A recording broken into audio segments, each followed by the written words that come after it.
झी24 तास एक पाऊल पुढे। दर आठवड्यात वेगवेगळ्या क्षेत्रातल्या मान्यवरांनी उधळलेली मुक्ताफळं वेचून आम्ही ती आपल्या समोर मांडत असतो। तर या आठवड्यात कुठल्या नेत्यांनी काय मुक्ताफळं उधळली आहेत पाहूयात।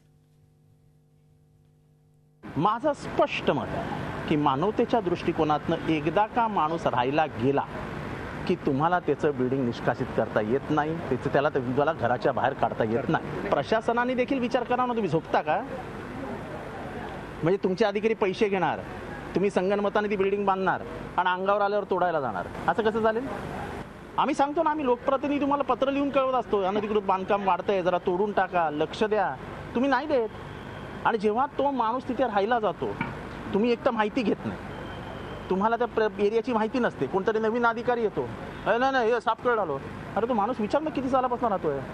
जर 2000 पर्यंत जर कायदा असेल तर तुम्हाला झोपडपट्टी तोडता येत नाही, अजून शासनाने कुठलाही कायदा केला नाही बिल्डिंगचा, मग तीच बिल्डिंग का तोडायची? सगळं अनधिकृत तोडून टाका ना मग एकदा। ठाणेकरांना जो काही त्रास झाला आहे त्याबद्दल आम्ही यापूर्वी दिलगिरी व्यक्त केलेली आहे, आताही दिलगिरी व्यक्त करतो। कुणालाही त्रास देण्याचा आमचा हेतू नव्हता, परंतु लोकशाही मार्गाने जे काही आंदोलन बंदच केलं त्यामुळे सरकारने यावर गांभीर्याने लक्ष दिलं।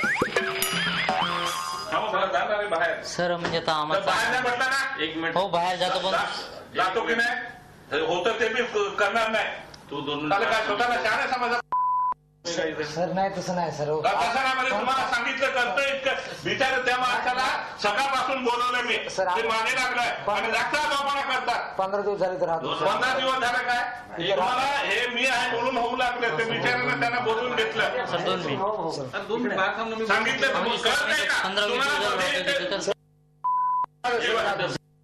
मी शिवी देऊ नका सर।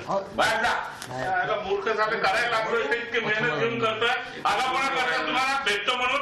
आगाऊपणा काय तुम्हाला सिंपतीने विचारायला काय सिंपतीने सांगितलं ना, बिलकुल करणार नाही, जा कुठे जायचं ते जाऊ सर। झी24 तास एक पाऊल पुढे।